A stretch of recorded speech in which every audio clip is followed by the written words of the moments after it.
o que tem de filho do diabo mercenário atrás de púlpito hoje engravatado, de Bíblia na mão pregando, falando Jesus, Jesus, o que tem hoje é impressionante. Parece que Pedro estava assistindo uma televisão. Impressionante, inigualável essa revelação. Amém. Mateus capítulo 5, verso 33 diz: também ouvistes o que foi dito aos antigos, não jurarás falso, mas cumprirás rigorosamente teus juramentos ao Senhor. Entretanto, eu vos afirmo, não jureis de forma alguma, nem pelos céus, que são o trono de Deus, nem pela terra, por ser o estrado onde repousam seus pés, nem por Jerusalém, porque é a cidade do grande rei. E não jures por tua cabeça, pois não tens o poder de tornar um fio de cabelo branco ou preto. Seja, porém, o teu sim, sim, e o teu não, não. O que passa disso vem do maligno. Amém, irmão? Podeis sentar. O que vemos, irmão? Vemos que o tema não é jurar ou não jurar. O tema é falar a verdade. Falar a verdade de acordo com o que é e com o que não é. Jesus diz: seja porém o teu sim, sim, e o teu não, não. Jesus não está dizendo diga sim ou diga não. Não, não é isso. Seja o teu sim verdadeiramente um sim. Ou seja, quando você diz sim, você está realmente de acordo com a verdade. Seja o teu sim, sim. E o teu não, não. O sim é afirmação. E o não é negação. Então pode-se entender aí, visto que não temos maiores explicações, né? Que Jesus está dizendo, vocês têm que ser verdadeiros. Quando a questão for de sim, vocês têm que ter o sim de vocês. Quando a questão for de não, vocês têm que ter o não de vocês. Ou seja, vocês têm que ter personalidade. Um exemplo: o Senhor vosso Deus é o único Senhor. Sim. Seja vosso sim, sim, porque isso é um sim. Adorarás as imagens de escultura? Não. Isso é não, então você entra com o seu não. Então seja o vosso sim, sim, e seja o vosso não, não. Amém, meu irmão? Não sei se eu consegui me fazer entender naquilo que eu entendo, né? Porque realmente às vezes faltam palavras. Não é simplesmente dizer sim ou não. É o caráter de sim, agora vai ficar melhor. É o caráter de concordar ou discordar. Amém? Agora ficou mais claro. Porque o contexto é de jurar ou não jurar. Então, o sim é quando você está de acordo que aquilo é um sim. E o não é quando você não está de acordo, aquilo é não, ou seja, é uma negação, é contrário aos conceitos de Deus. Mas o tema central disso, que eu entendo como é todo o Evangelho na verdade, o Evangelho chama a pessoa a um caráter, a um comportamento, a um ponto de vista, a se converter à sua ideologia. A oportunidade que Deus nos dá de chegar aos seus atos, de chegar à leitura da Escritura, de chegar a um momento de oração, de chegar a ouvir uma música, qualquer coisa que tenha o mover do Espírito Santo, essa oportunidade é gloriosa, porque é a oportunidade de nós nos convertermos. Ninguém aqui é perfeito. Ele falou para Abraão: Abraão, anda na minha presença e seja perfeito. Então aqui, sim, sim, não, não. Seja perfeito. Abraão, anda na minha presença. Nós sabemos que para andar na presença de Deus é quando nós curvamos os nossos projetos aos de Deus. Se eu tentar manter o meu projeto de pé, eu não ando com Deus. Eu só estou de pé quando o projeto que está na minha vida é o projeto de Deus. Se não for isso, definitivamente eu não ando com Deus. Porque a Escritura diz, andarão dois juntos se não tiver de acordo. Ou seja, já dá a entender o quê? Que não andarão dois juntos se não houver acordo. E eu pergunto uma coisa, Deus propõe um acordo a mim, quando o assunto é a guarda da sua palavra? Ele não propõe acordo nenhum, ele exige, ou você guarda a minha palavra e eu te abençoo, ou você não guarda a minha palavra e eu te amaldiçoo. Agora, quando as pessoas estão dispostas, estão mergulhadas, estão dentro da guarda da palavra, aí Deus excede. Aí é diferente, mas fora isso, não. Então, irmãos, qual é o nosso assunto? O nosso assunto, irmão, é bem específico. Se você vem na igreja, você vem para quê? Para cultuar a Deus. É isso que você vem fazer na igreja?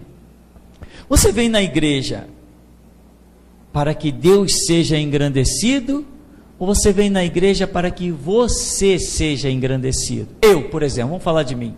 Eu venho aqui nesse púlpito porque eu estou aqui para aparecer para os outros. Ah, ele é o pastor, ele prega na igreja, ele é o fundador da igreja, ele é o cara, ele é o bom. Eu estou aqui para isso, para que você me exalte, ou eu estou aqui para de alguma maneira conseguir fazer com que você conheça profundamente e exalte ao Deus, que também é o meu Deus? Qual o meu objetivo aqui? Né? Qual o seu objetivo aí? O que te traz ao átrio do Senhor? Quais os pensamentos? Quando você confronta com o mundo lá fora. O mundo lá fora nunca, irmão, não tem condição de ter os mesmos pensamentos que você. Se os seus projetos são os mesmos de alguém lá fora que é ímpio, ateu, católico, espírita, dá para você já examinar que você não está no projeto de Deus, né? As pessoas perguntam, pastor, é pecado fazer uma faculdade? Não. Eu digo, claro que não. Só depende para quem você está fazendo essa faculdade. Se você é crente, eu te pergunto para quem você está fazendo a faculdade. Porque se você é crente, a tua faculdade tem que ser para Deus. Tem que ser para Deus. Ah, pastor, eu vou prestar um concurso. É pecado prestar concurso? Não. Mas você é crente? Então vai ser pecado dependendo de para quem você está prestando esse concurso. Não, pastor, eu estou prestando esse concurso porque vai ser muito bom para mim. Eu vou ter um bom emprego, vou poder juntar dinheiro, vou ter privilégios. Então você está pensando em você? Então esse concurso, irmão, é a mesma coisa que uma tumba fria. Como cristãos, nós não vivemos mais para nós. Quanta gente está aí com seu canudo, até dentro das igrejas, mas não vive tão bem quanto vivem os pequeninos. Pessoas simples. Isso é tema de assunto o tempo todo. Poxa, tem pessoas que ganham 4.500, 5.000 reais e vivem tão mal. E tem pessoas que ganham 1.500, 1.600 e vivem tão bem. Aí eu digo, sabe por que isso? Porque a bênção do Senhor é que enriquece. E como que nós não sabemos disso? Quantas pessoas ganham 5, 6, 10 mil e estão por aqui com a corda no pescoço endividados, enquanto que outros estão ganhando 2 mil e estão emprestando dinheiro? Como? Quem não sabe disso? A sociedade está repleta disso. Eu me criei vendo isso. Uma vez um homem pegou o contra-cheque do meu pai. O homem era militar, ganhava muito bem e precisou de um empréstimo, pediu o contra-cheque do meu pai. Quando ele olhou o contra-cheque do meu pai, ele falou assim, não é possível, como é que ganhando isso, vocês ainda emprestam dinheiro para mim? O homem falou assim, ele falou, mas não é possível, como é que ganhando isso, vocês ainda emprestam dinheiro para mim? Ainda vão ser o meu fiador, como é que pode um negócio desse? Ficou horrorizado. Porque Deus dá graça aos humildes, meu irmão, mas resiste aos soberbos. Você quando entra, meu irmão, nas portas da igreja, você quando se diz estar dentro do reino, é para ver somente um nome bendito, exaltado e glorificado. E no meio desse nome, não está o teu, nem está o meu. Quem enriquece, quem abençoa é Deus, mas muitas pessoas estão querendo usar Deus. Lembra que foi dito assim? Muitos virão em meu nome, e dizendo até, eu sou Cristo. Aí você diz assim, pastor, mas eu não estou vendo ninguém por aí não. Irmão, isso não é simplesmente o literal. Lembra de uma matéria poderosa chamada simbologia. Por atitudes hoje dentro das igrejas, muitos estão se dizendo, sou Cristo. Sabe por quê? Porque estão querendo destaque nesta obra. Se você quer destaque, você está dizendo, sou Cristo. Porque só o Cristo pode ser destacado nessa obra. O único que não se ajoelha no nosso meio se chama Cristo Jesus. O resto todos nós nos ajoelhamos. Ele não. Ele não vai se ajoelhar para nenhum de nós. Nunca!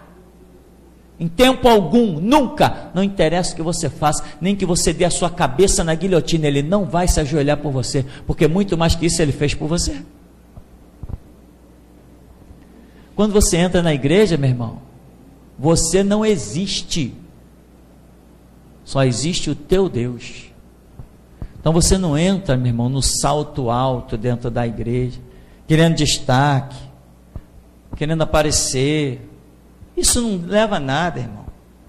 Quem nos destaca da maneira que Ele quer é o próprio Deus. Lembra? Jesus foi batizado. Ao sair das águas, a pomba veio, repousou sobre ele, e uma voz disse o quê? Este é meu filho amado, em quem tenho prazer. Quem dá testemunho de quem é santo, justo e verdadeiro é o céu, meu irmão. Agora, muita gente está querendo exaltação de homens. Tempo perdido, irmão. Não queira destaque. Nunca queira. Agora, quando Deus te dá, querendo ou não, você é obrigado a receber. Eu tenho destaque, não tenho? Tenho. Ser pastor é destaque. Eu digo aqui constantemente que tenho uma posição maior que um homem poderia ter sobre o planeta Terra, porque é assim que eu entendo. Ora, se eu digo isso, é que eu reconheço que essa posição é de destaque. Mas pergunta para Deus, quando foi que eu a quis? Mas Ele me deu. É Ele que testemunha. É Ele que olha o nosso coração. Deus não exalta soberba, irmão. Deus não abençoa gente soberba. Se eu fosse soberbo, eu estaria aqui pregando da minha soberbia, da minha arrogância. Nunca teríamos nesse ministério uma pregação de humildade. Nunca estaríamos destacando Deus, estaríamos destacando a igreja, que nem se vê por aí. Olha, dá para a igreja que Deus vai te dar em dobro. Essas mentiras que tem por aí. Então, irmão, quando você entra na igreja, quando você vem para a igreja, não é para usar a igreja. É para se deixar usar pela igreja. Sabe o que é a igreja? A igreja é um mover do Espírito Santo sobre a terra. Você não vem para cá para usar este mover. Você vem para cá para se deixar usar por Ele. Quando você está usando, meu irmão, não tem destaque para você. Você já viu um médico operando sem bisturi? Não, nunca você viu. O médico nunca abriu um paciente com a própria mão. Ele sempre usou instrumentos cirúrgicos. Você já viu alguém exaltando instrumentos cirúrgicos? Olha que bisturi, esse bisturi é poderoso. Esse bisturi fez uma operação de coração. Caramba! Tem mais, o coitado do bisturi, ele é até descartado. Depois da primeira operação ele vai para o lixo. Não importa quão bem sucedido foi a operação que ele foi usado. Irmão, nós somos poderosos bisturis, mas todos nós somos como folha seca. Se exalta um pouquinho que você vai ver, não sobra nada de você. Deus pega você, joga no lixo e vai continuar operando com outros. Nós precisamos entender, não estamos na igreja para usar a igreja. E muita gente está se machucando feio, porque o nome Geração Jesus Cristo não foi um nome qualquer. não foi um nome escolhido por homens. Quando as pessoas tocam nesse nome, se envolvem, quer usar isso aí, irmão, a queda é tão feia, talvez não consiga levantar nunca mais. E tem pessoas que querem usar a igreja, querem usar Deus, querem usar o Espírito Santo, querem usar o nome de Jesus. Como Deus já tem falado tantas vezes, tem tantos na terra que se engrandeceram e enriqueceram por causa do nome de Jesus. Mercenários que usaram o nome de Jesus. Irmão, nem de longe queira lembrar de estar na pele de um desses homens no dia quando o tribunal de Cristo estiver estabelecido e eles tiverem que passar diante desse tribunal. Tem gente que acha que isso não vai ser real. Irmão, isso vai ser mais real do que o ar que você respira. Todos compareceremos perante esse Cristo, e lá, meu irmão, não pense que você vai ver um Cristo com face de cordeiro, não. Você vai ver um Cristo com face de leão, que quando ruge estremece céu e terra. Não é à toa que Jesus é comparado como um leão, não. Uma vez eu fui no Jardim Zoológico da Quinta da Boa Vista, e quando eu estava ali olhando na seção dos felinos, um tigre deu um rugido, irmão, perto de mim. Irmão, por pouco eu não saio correndo. Teu coração estremece com o rugido daquele bicho, uma coisa assustadora. Tudo treme à volta, dá medo. Tu diz assim, meu Deus, graças a Deus que tem essa grade na frente. O bicho é uma coisa assustadora, uma frequência de baixos que tem no seu rugido, que o nosso coração estremece. Tu sente o coração tremer dentro do peito. E Jesus é comparado na simbologia ao leão da tribo de Judá. No dia que tivermos que comparecer perante o seu tribunal, meu irmão, não vai nos ser permitido abrir a boca. No dia do tribunal, não será permitido homem algum abrir a boca perante o tribunal de Cristo. Sabe por quê? Porque Cristo é advogado e é juiz. E naquele tribunal não terá o quê? Justificativa. Então ninguém vai precisar abrir a boca. E quando ele disser, ele olhou, meu irmão, se ele já não olhou com aquele olhar que você imagina na sua cabeça, já era, acabou, está perdido e nunca mais terá outra oportunidade. Não queira usar Deus, não queira usar a igreja, não queira usar os ministérios que Deus põe na terra, não queira usar o nome de Jesus. O seu objetivo é levar as pessoas a cultuarem Deus. O seu objetivo é levar as pessoas a exaltarem Deus. Essa é a nossa missão. Fazer com que as pessoas reconheçam Deus, que nem aquele hino, né? Eu não preciso ser reconhecido por ninguém. A minha glória é fazer com que conheçam a Ti. É exatamente isso. Se alguém conhece a Cristo, e nós fomos esse bisturi descartável para isso, irmão, a nossa glória está assegurada, isso nos basta, não tem necessidade de mais nada, em absoluto, mais nada. Então nós temos que ser completamente verdadeiros, o nosso sim é sim, o nosso não é não. Romanos 12, Paulo diz assim, rogo-vos, pois irmãos, pela compaixão de Deus, que apresenteis os vossos corpos em sacrifício vivo, santo e agradável a Deus, que é o vosso culto racional. Não vos amoldeis aos sistemas deste mundo, mas sede transformados pela renovação das vossas mentes, para que experimenteis qual seja a boa, agradável e perfeita vontade de Deus. Ele diz o quê? Rogo-vos, irmãos, pelas misericórdias de Deus, que apresenteis o vosso corpo como um sacrifício vivo, santo e agradável a Deus, que é um culto lógico. Sacrifício vivo. O que é o sacrifício vivo que se fazia lá no Antigo Testamento? Holocausto. O que é o resultado de um holocausto? Cinza. Quem exalta a cinza?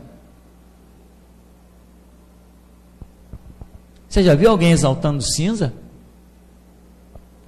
Alguém pegou o cordeiro lá, esse cordeiro está perfeito, é um animal perfeito para o sacrifício. Vamos lá oferecer. Ofereceu-se. Foi sacrificado, Deus foi louvado. O que sobrou do sacrifício? Cinza. As cinzas eram guardadas em algum lugar? As cinzas eram cultuadas? Ficava em memorial para alguma coisa? As cinzas, irmãos, somos nós. Se bem-aventurados fomos em ser um instrumento de Deus. Ninguém cultua cinza. Ninguém louva a cinza. Ninguém diz, ó, que belas cinzas essas daqui deram. Esse sacrifício foi muito especial, porque essas cinzas aqui são muito bonitas. Reluzem como ouro, cintilam como prata. Alguém fala isso de alguma cinza? Você pega um carvão e esmiuça ele. Depois, o que serve aquele carvão depois de esmiuçado? Serve para alguém te dar uma bronca. Por que você sujou esse chão aí com esse carvão? Assim somos nós. Assim devemos nós desejar ser.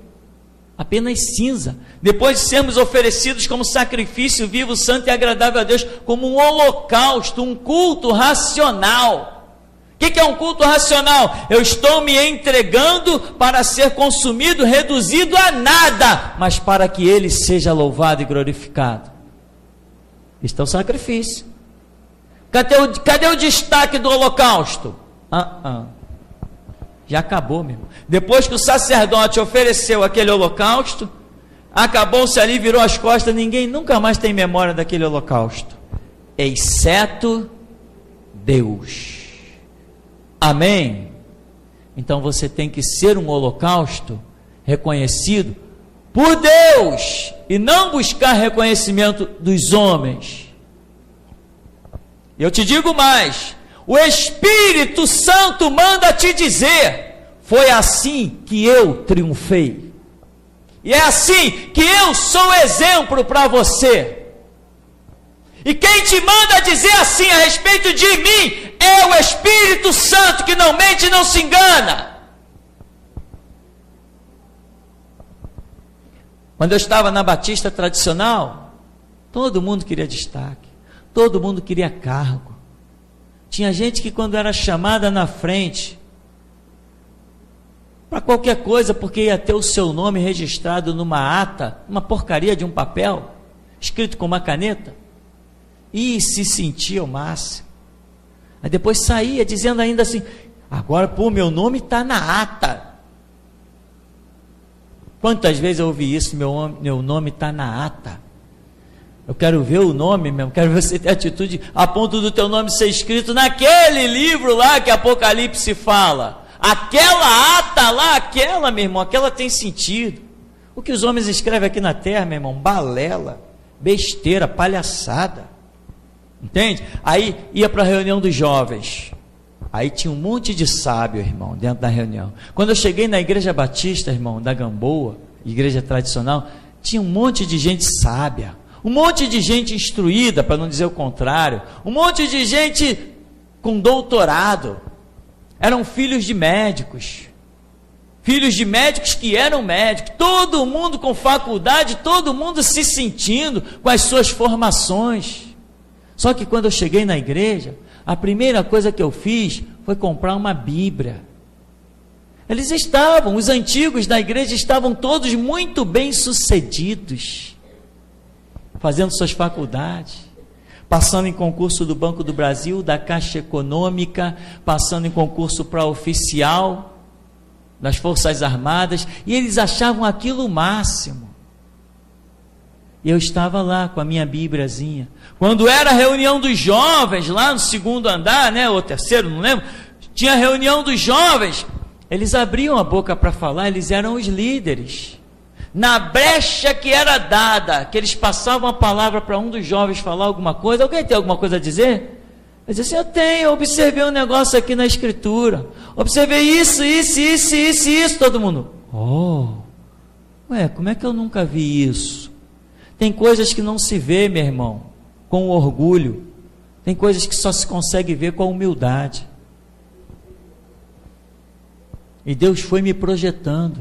Daqui a pouco os sábios, os entendidos, os doutores literalmente, médicos, homens e mulheres médicos lá, funcionários da Petrobras e etc, do Banco do Brasil, da Caixa Econômica, todo mundo muito bem sucedido.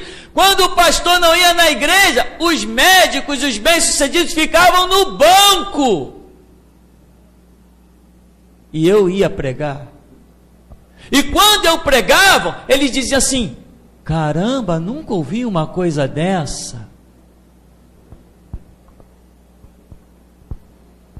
Como é que pode? Aonde você aprendeu a falar essas coisas?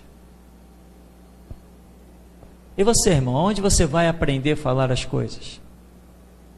Deus precisa de porta-vozes na terra, mas tem que ser bisturi descartável, tá, irmão? Se não for bisturi descartável, meu irmão, está perdendo seu tempo. Está perdendo seu tempo no reino e na igreja. Não adianta querer usar Deus, tem que se deixar ser usado por Ele. E você já viu um bisturi depois de uma operação bem sucedida? Caramba, transplante de coração, o cara está bem, está virando cambalhota, vai viver mais 30, 50 anos, aí o bisturi sai todo feliz dizendo: eu sou o máximo. Continue caladinho, irmão, que nem um bisturi. Quem sabe Jesus olha e diz assim: esse é descartável, mas eu vou reutilizar. Tem uns que Jesus vai reutilizando a vida inteira. Tem outros que ele usa uma vez só e diz: não, é descartável mesmo, lixo. Amém, meu irmão? Você sabe que tem coisas que só Jesus faz. Aí lá dentro da Igreja Batista, irmão,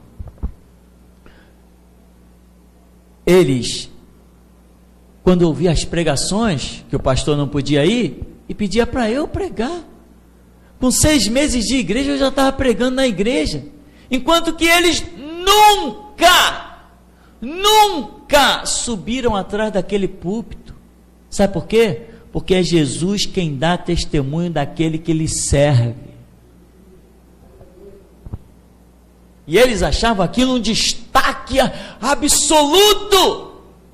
E ao invés de poderem olhar, o que prova que eles não tinham dignidade nenhuma para que saíssem do banco, é que ao invés deles olharem a grande obra que Deus estava começando na minha vida, eles se mordiam de inveja. Tenho 30 anos de ministério e não prego na igreja. Eu tenho 25 anos de ministério e não prego na igreja. No reino de Deus, meu irmão, a antiguidade não é posto. No reino de Deus, entrega é posto. Entrega o teu caminho ao Senhor, confia nele e ele tudo fará. Entrega, como algumas pessoas, o Espírito de Deus está me dizendo, como algumas pessoas aqui dentro têm entregado. Isso é que me alegra. Aí eu sou um vencedor quando vejo a vitória do meu Deus na tua vida. Aí é a minha vitória. Aí, irmão, quando Deus mostra essas coisas, eu ganhei o ano. Eu ganhei o ano, irmão. Isso é que me dá alegria, isso é que me faz feliz, porque é para isso que eu trabalho. Eu não trabalho para que você chegue aqui, ouça uma pregação e depois saia dizendo: pastor Tupirani é um cara que sabe Bíblia pra caramba, né? Irmão, isso não me interessa. Agora, se você sair daqui dizendo assim: hoje eu vou buscar a face do meu Deus porque a palavra mexeu comigo. Opa, aí sim. Você não falou do pastor Tupirani, você falou daquele que o pastor Tupirani te anunciou. Deus. O que nos interessa é Deus, não é cultuar homens, não é exaltar homens. Importa que ele cresça e nós viremos cinza, holocausto. É isso que interessa. Então, meu irmão, Paulo diz: eu rogo a vocês pelas misericórdias de Deus, ou seja, Deus está tendo misericórdia de vocês, então aproveitem, se ofereçam como sacrifício, para queimar até a cinza. Só pode se oferecer como sacrifício aquele a respeito de quem Deus teve misericórdia. E o que é alguém alvo das misericórdias? É alguém... Agora não se assusta não, irmão, que eu vou pegar no literal contigo. Sabe o que é alguém alvo de misericórdia? É alguém considerado o resto do resto do resto, que não presta para mais nada. Misericórdia se tem desses, que estão completamente perdidos, são lixo, trapo humana, trapo de imundície. Quando se diz assim, Deus teve misericórdia, significa que era um trapo de imundície, renegado, sem chance. Eu e você fomos alvos das misericórdias de Deus, porque nós éramos para lá de lixo, éramos abaixo do lixo, abaixo da linha da miséria. Foi por isso, Deus teve misericórdia de você. Se você fosse um cara digno, honrado, Ele não teria misericórdia. Ele apontaria para você e disse assim, não, vem cá, eu não preciso ter misericórdia desse, porque esse aqui é digno de ser exaltado, esse aqui é digno de ser bendito, esse aqui é o cara. Não, mas se Ele teve misericórdia de você, é porque você e eu estivemos abaixo da linha do lixo. É isso que significa quando Deus diz que tem misericórdia de nós. Misericórdia significa que Ele atenta para as misérias do nosso coração. Misericórdia é uma palavra que na ciência ela tem a ver com sistema cardiovascular, misericórdia. Ou seja, é misérias do coração. Ou você entrou para cá muito nobre? Você entrou para cá com pensamentos tão nobres, iguaizinhos do Espírito Santo? Não, o chamado a todos nós é um chamado a conversão. Então nenhum de nós pensava de acordo com o que ele queria, senão não precisávamos nos converter a nada. Então, irmão, venha para ver Deus exaltado. Não venha para a igreja, né? Que nem tinha aqui uma pessoa que estava aqui na igreja, mas não tomava vergonha na cara. Essa Jesus pega com a ponta dos dedos, minha irmã, põe fora. Pôs fora. Aí ela mandava a filha para cá. Por que ela mandava a menina para a igreja? Porque mandava um monte de revistinha na mão da menina, para a menina vender produtos dentro da igreja. Não estava nem com zelo pela pobre coitada da filha. Mandava a menina para cá para vender produtos dentro da igreja. Essa pessoa está querendo servir a Deus? Não, é uma pessoa que está querendo se utilizar da igreja, né? Tem irmãos que vendem produtos aí dentro, meu irmão, e tem a minha total autorização e divulgação, e pode vender à vontade, porque são pessoas que eu reconheço que vêm aqui não para isso. Isso é consequência de um sistema de sobrevivência, e nós aqui estamos um para ajudar o outro mesmo.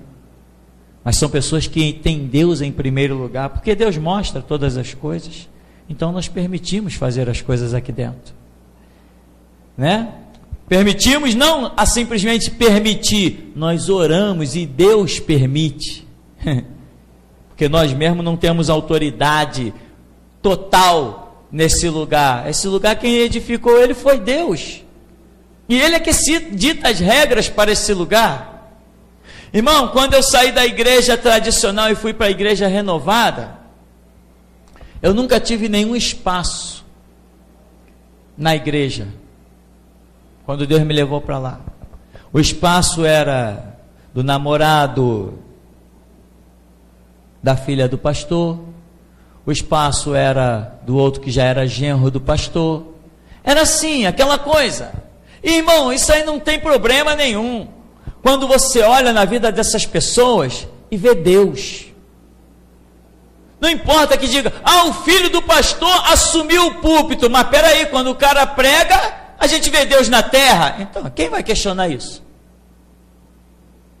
Só que são os caras que a gente está vendo, que se não fosse uma questão de nepotismo, né, família após família, suceder o trono, ele nunca estaria naquela posição. Na verdade, que espiritualmente não está.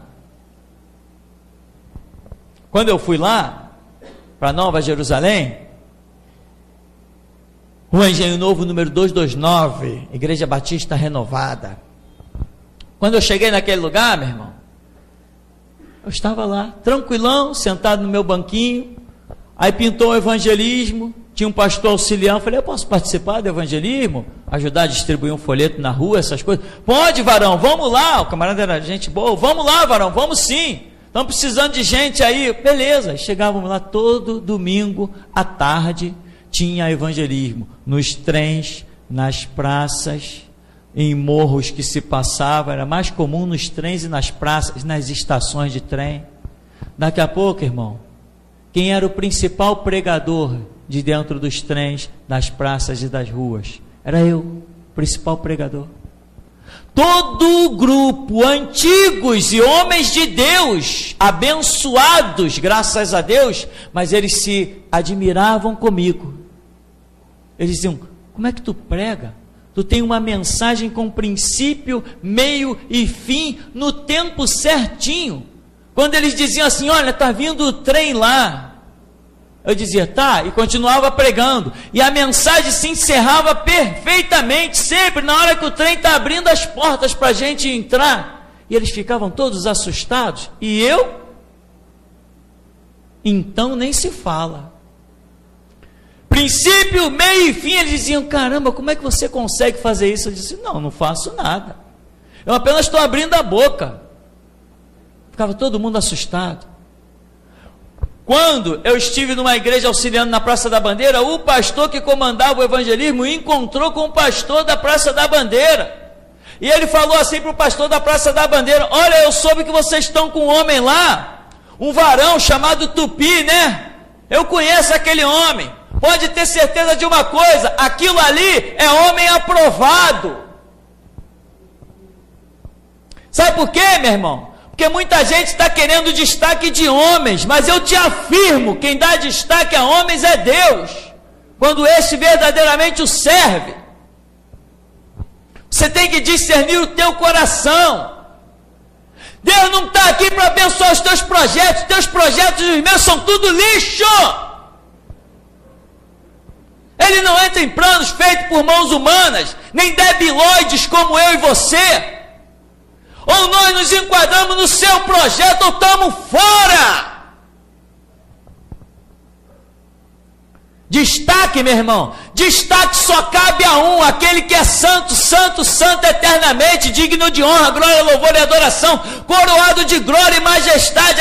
É diante dele que anjos, querubins, arcanjos e serafins se prostram e adoram pelos séculos dos séculos sem fim. Tem um ardente desejo e paixão de o adorar. Isso não cabe a nós. Destaque. Você não está aqui para usar o nome da igreja. Você não tem esse direito. Você pode se machucar. Bom, dezenas já se machucaram. Um a mais, um a menos. Você não está aqui para usar o nome de Jesus. Você não está aqui para ninguém olhar para você assim, ó, olhando para cima. Você está aqui para as pessoas olharem para você assim, ó, olhando para baixo. Porque aquele que quer ser o maior, que seja o que mais serve. É isso que diz a Escritura. Você não tem que chegar aqui, meu irmão, querendo destaque, mas querendo serviço. Nessa sociedade, quem mais trabalha são os que menos ganham, não é? Quem menos trabalha, um exemplo, os políticos. Quem menos trabalha são os que mais ganham. Tenta se espelhar, meu irmão. Tenta se espelhar nisso. Você acha que está ganhando pouco? De repente é porque você está trabalhando muito para Deus. Mas eu estou ganhando tão pouco, não importa não, irmão, porque a tua poupança está sendo garantida lá no céu. Ele falou, ajunta tesouro lá no céu. Às vezes você está procurando as coisas que você faz, o resultado aqui na terra, e ela está sendo guardada lá no céu. Muitos vão estar aqui na terra, olha o que eu conquistei, olha o que eu tenho, olha o que eu granjeei, isso, aquilo, olha os meus celeiros, mas quando entrar lá pelo céu, não tem nada. E muitos outros vão dizer, caramba, eu não tenho nada aqui na terra. Mas Jesus vai dizer assim, tu és pobre, mas tu és rico. Ou seja, tu é pobre, tu pode ser pobre na terra, meu irmão. Mas você anda em função de quê? Da terra ou do céu? Aonde que tem que estar os teus tesouros? Jesus falou, aonde estiver o vosso tesouro, aí também estará o vosso coração. Ora, onde está o teu coração? Se o teu coração está no céu, por que você procura tesouros na terra? Não adianta procurar tesouro na terra, se o teu coração estiver no céu. Agora, se o teu coração está na terra, você certamente está olhando e está dizendo assim, eu estou muito bem, né? Teus tesouros estão todos aí. E se os teus tesouros estão todos cá embaixo, meu irmão, significa que você não tem nada lá em cima, nem identidade. O que é não ter identidade lá em cima? Não ter salvação, né? Então, irmão, deixa Deus dar testemunho a teu respeito. Deixa, irmão. Vai tocando a vida. Lá na Nova Jerusalém, pastor Manuel da Silva, né? Uma vez Deus falou assim comigo, vai pregar em tal lugar. Aí, como é costume e lógica, né? Eu cheguei para o pastor e falei, pastor, Deus falou comigo para mim pregar numa determinada igreja, então eu queria falar com o pastor sobre isso, orar, tal. Porque a gente julga o quê? Que o pastor é um homem que está sempre propício ao mover do Espírito Santo. É o que nós julgamos, ora, e não pode ser diferente. Mas aí, ele não aprovou muito a ideia não. Mas aí eu me vi entre a cruz e a espada. Busquei Deus e Deus dizia, vai. E ele dizia, não. Mas é engraçado, irmão. Eu fui, claro que eu fui. Porque importa obedecer a Deus mais do que aos homens, né? Então, se Deus diz vai, vai. Engraçado que o filho dele, às vezes ele diz assim, meu filho pregou em tal lugar, e foi uma bênção. O meu filho pregou em tal lugar, foi uma bênção. A minha filha pregou não sei onde, foi uma bênção. Tá bom, a família dele é toda uma bênção. Mas ninguém é bênção. Hoje a família dele está lá, como sepulcros caiados. E eu estou dizendo, como sepulcros caiados. O filho dele hoje é adepto de R.R. Soares. Para você ter ideia de como é um sepulcro caiado. Adepto de R.R. Soares. Isso tem vida? Isso está morto. Como é que alguém adora o demônio e vai dizer que está em vida?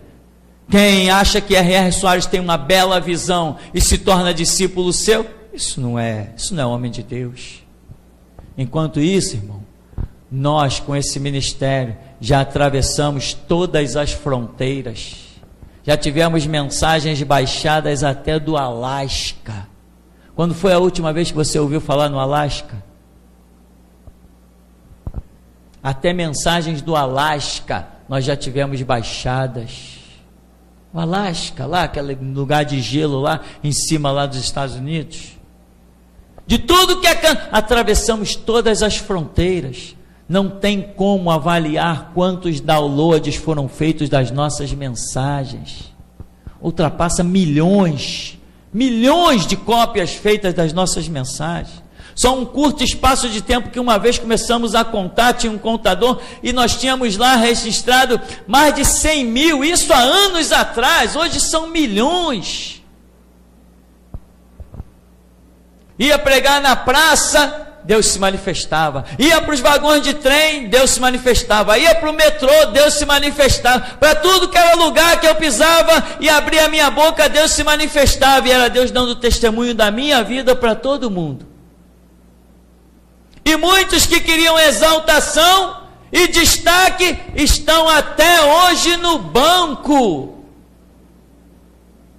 Pessoas que foram postas nos melhores lugares, mais nobres, onde se dava, como diziam, mais dinheiro, o povo de dízimo mais alto. Eles começaram nos trabalhos, daqui a pouco fechava e voltava para o banquinho. Ia para outro trabalho, querendo destaque, olhavam dentro da igreja de cima para baixo para todo mundo, olhava de cara feia para todo mundo, queria reverência, queria que todo mundo se curvasse aos pés deles. Ia de um trabalho para o outro e nada dava certo. Comigo foi assim, ó. Jesus diz assim, vai para a tua casa e funda a minha igreja. Foi uma vez só. Foi uma vez só. E E com esta palavra realizamos uma obra que hoje não é difícil você encontrar alguém que não tenha ouvido a mensagem da geração Jesus Cristo, que não tenha ouvido o nome Tupirani pela internet. É difícil achar. Se é cristão, está ouvindo, mas ninguém está me procurando. Quem ouve as minhas mensagens estão procurando o Deus que eu anuncio. Porque eu não prego para que as pessoas venham a mim, eu prego para que as pessoas cheguem a Deus. Esse, irmão, é o objetivo. Não é usar Deus, não é usar a igreja, não é usar um ministério, não é usar um endereço, não é usar um nome, um rótulo, um título, não é nada disso, meu irmão. É se deixar usado, se deixar ser usado. Isso que é, essa que é a questão. Não é querer usar Deus, mas é querer servi-lo. Eu já contei algumas experiências aqui de pessoas que foram para a igreja e depois roubavam, chegavam ao ponto de roubar na cantina da igreja. O que passa pela cabeça de uma pessoa dessa? Gente que vinha de candomblé com uma vida desgraçada, pisada, tinha chance de deslanchar para uma glória tremenda. Ou seja, são pessoas que não querem servir a Deus, querem se usar das coisas de Deus, às vezes por causa de R$2, por causa de R$5, destroem toda a sua vida, porque Deus não está olhando 5, nem R$2, nem 10, meu irmão. Deus está olhando é o caráter do ser humano, é isso que Deus avalia. Então, a sua palavra tem que ser sim, sim, não, é não.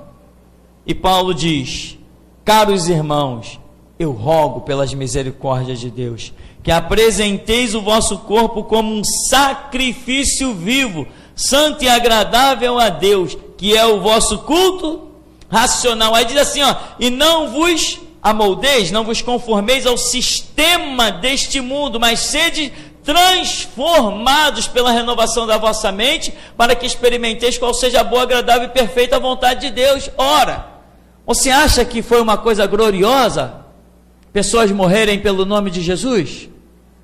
Vale a pena ter esse objetivo na vida? O que você acha daqueles mártires debaixo do altar? Aquela posição tem algum valor ou aquilo passa desapercebido pelo nosso entendimento? Aquilo tem valor? Ser um mártir de Jesus Cristo tem algum valor? Jesus tem recrutado pessoas para isso, para morrerem. Quem quer morrer? Normalmente as pessoas querem viver, mas Paulo diz aqui: não vos conformeis com este mundo, mas transformai-vos pela renovação do vosso entendimento. Tem gente se conformando. O que é se conformar? É andar de conformidade. Se conformar significa ter os mesmos pensamentos. Se conformar significa ter os mesmos ideais, ter uma espécie de aliança nos pensamentos, nos projetos, nos ideais. Tem pessoas que estão se conformando com o mundo. Como? Pensam exatamente como pensa o mundo. Mas Paulo diz: transformai-vos pela renovação do vosso entendimento. Eu não quero o elixir da vida, eu não quero os palácios de cristais, eu não quero os carros de luxo, eu não quero as mansões, eu não quero o ouro e a prata, eu não quero os melhores cartões de crédito, o American Express, o cartão internacional. Eu não quero nada disso, eu não ando em função disso. Eu fui transformado pela renovação do meu entendimento. Eu não busco isso. E muitos que rejeitaram isso por completo acabam tendo essas coisas nos seus pés, trazidas pelo próprio Deus, que fez a promessa: tu comerás do melhor da terra. Mas não é tu todo mundo, não é tu todo mundo. Não está escrito e todos comerão, não tem plural. Tem certas coisas que é tratada no singular, para Deus demonstrar que não são todos, são pessoas com uma conduta específica. Então, transformai-vos pela renovação do vosso entendimento. Então, o que o mundo lá fora pensa? O mundo lá fora, quando eles vão na igreja católica, eles fazem orações para que Deus lhes abençoe. abençoa minha família, abençoa o meu filho, abençoa a minha casa, ou Virgem Maria, não sei das quantas, a Santa Luzia, não sei das quantas. Eles pagam promessa, eles dão cabeça de cera, mão de cera, eles fazem qualquer palhaçada, dão coroa de flores, porque eles querem a bênção. E o serviço? Não existe nenhum serviço. Quando vão nos terreiros de macumba, a mesma coisa, eles dão charuto, eles dão cachaça, né? De preferência as mais baratas, eles põem trabalho em alguidar, eles pagam para mãe de santo, para pai de santo, para fazerem trabalho em catacumba, porta de cemitério, para eles estarem resguardados, seguros e prosperarem e enriquecerem. Paulo está dizendo assim: não andeis de conformidade com o mundo, transformai pela renovação do vosso entendimento. Tem muita gente que vem para a igreja e pensa que a igreja é um terreiro de macumba, que vai fazer pedido a pai de santo, que vai comprar Deus com trabalho, com dinheiro, com despacho. Por quê, pastor? Alguém já ofereceu um despacho aqui dentro da igreja? Não, porque eu não deixo, mas tem muita gente que já entrou aqui com essas ideias. Não de botar um despacho, a de comprar a Deus. Pastor, eu trouxe meu dízimo, está aqui na Bíblia, o pastor pega o meu dízimo. Não é uma ideia clara de quem está querendo comprar a Deus? Uma ideia clara de quem está querendo comprar a Deus? Não, meu irmão, seu dízimo você põe lá na caixa. Seu dízimo não é para mim não, é para Deus, se é que Ele te aprova, né? Porque senão não é dízimo, é só um dinheiro jogado dentro de uma caixa. Quem entrega dízimo vê o efeito na sua vida, e quem dá apenas um dinheiro, que Deus não está contando com aquilo, meu irmão, não vê nada. Existe diferença em entregar um dinheiro e em realmente dar o dízimo. Existe muita diferença. Ah, se existe. Então, irmão, transforma a sua mente. Você não pode pensar como pensam lá fora. Você tem que ter uma ideia, um ideal, um objetivo diferente. E a sua vida é como um holocausto. Lá no mundo, estão pensando assim? Lá no mundo, holocausto, meu irmão, é fornalha. Holocausto é fornalha. Holocausto é coisa complicada, é dificuldade. Holocausto é sofrimento até a morte, não é isso? É degolado, põe lá e queima e tal. Holocausto é uma coisa complicada. E o mundo está pensando nisso? Sofrer por Cristo é coisa complicada. E o mundo está pensando em sofrer por Cristo, mas tem muito crente dentro da igreja que não está nem aí para sofrer nenhuma unha por Cristo, padecer nenhuma coisinha que seja. A coisa apertou e já está pulando fora do barco. E tomara que o barco tenha sempre a borda bem baixa, para facilitar muitos de pularem fora, meu irmão. Porque o sangue de Cristo é muito precioso, não pode ser mesmo dado a qualquer um. Amém, meu irmão? Então, eis a questão, meu irmão. Você tem que analisar a sua conduta dentro da igreja. Não queira usar Deus, não queira usar a igreja, não queira, aqui no ministério, já teve gente que veio aqui tentando me usar. Se der um caso aqui dentro, eu vou falar com todas as letras, quem não gostar, meu irmão, olha o tamanho da porta. Já tem um caso aqui dentro desse ministério, de uma pessoa que disse para o marido, eu vou lá na igreja falar com o pastor. E realmente veio. Chegou aqui, foi 2 minutos, já vazou, foi embora. Aí depois, não sei quanto tempo depois, chegou em casa. Para o marido, todo aquele tempo, a pessoa ficou falando comigo. Mas não foi verdade. Ela não ficou falando comigo 2 horas. Ela falou comigo 2 minutos. Usou o ministério. Me usou. Oh, que lástima. Irmão, estou tão triste de ser usado. Hoje, quer se levantar e não consegue. Pastor, que eu não consigo isso. Deletar, pô. Pastor, deletar, pô. Pastor, deletar, pô. Vai buscar resposta no inferno. Ninguém usa Deus, nem os ministros de Deus, ninguém usa o nome da igreja. Ninguém usa, meu irmão. Pastor, porque eu não consigo, eu tento levantar, deletar, pô. E diz que eu não tenho a resposta.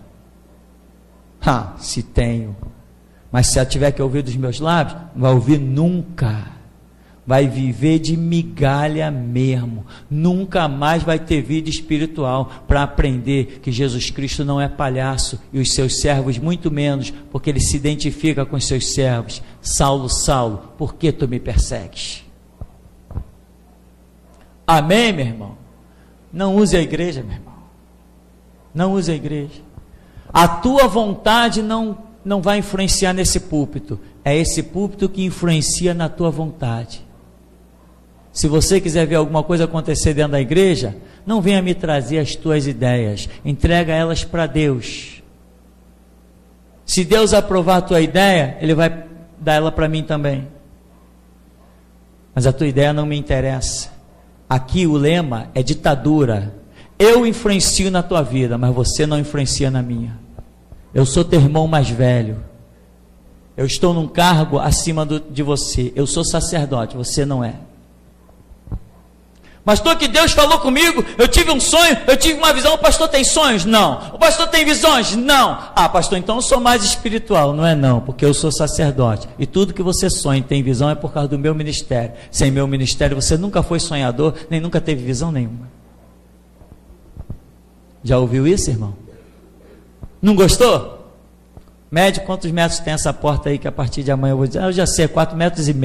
Não tem igreja com porta maior do que essa, irmão. Agora, se você entrar aqui, eu te garanto, eu te juro pelo meu sangue, você vai ouvir a verdade. Te juro pelo meu sangue, meu irmão, que você vai ouvir a verdade. E ponto final, não tem negócio. Eu sou uma pessoa obstinada, comigo tem que ser sim, sim, não, não.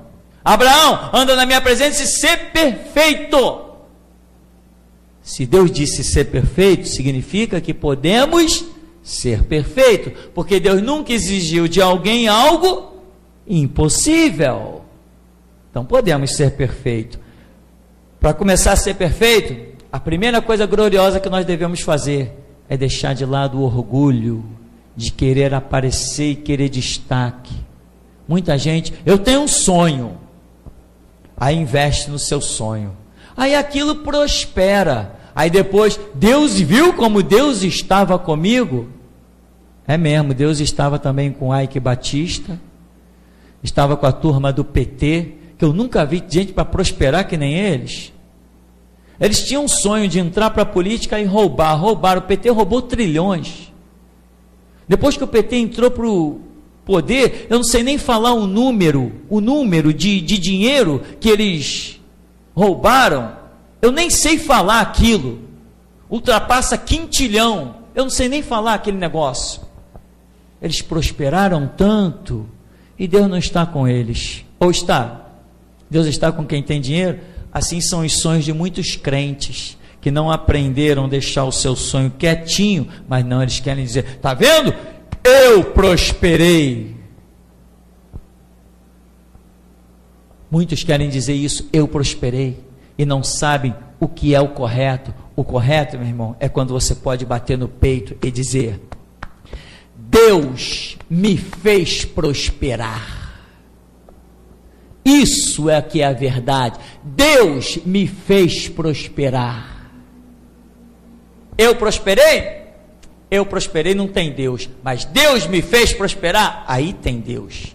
Deus me fez prosperar, quando eu olho para a situação e não vejo nenhum caminho, eu contemplo um milagre diante de mim, aí Deus me fez prosperar. Quando eu posso traçar os meus planos, as minhas alianças, os meus recursos e prosperar, não tem nada com Deus, meu irmão. Se você olha a tua vida e não vê um milagre, meu irmão, você prosperou pela tua própria força, não tem nada a ver com Deus. A prosperidade do povo de Deus tem que ser impregnada pelo sobrenatural. Se não tem sobrenatural, não tem Deus. Pastor, você está desmontando o meu castelo, hein? A porta tem 4,5 metros. Não adianta, meu irmão, vem com papo. Eu enriqueci. Mostra o milagre. Conta a tua história para mim. Deixa eu ver aonde tem um milagre aqui. Quando eu achar aquela lacuna do impossível, eu digo, Deus está nesse negócio. Mas se eu não ver a lacuna do impossível, coisa além das tuas forças que Deus fez acontecer, meu irmão, foi você que prosperou. E não quer dizer necessariamente que Deus esteja no negócio. As pessoas são inteligentes, estudam, fazem cursos, investem, ora, sei lá, recebem ajudas e prosperam. Isso não nos interessa. Nós temos que querer viver o sobrenatural. Amém, meu irmão? Até aqui então, nos tem ajudado o Senhor.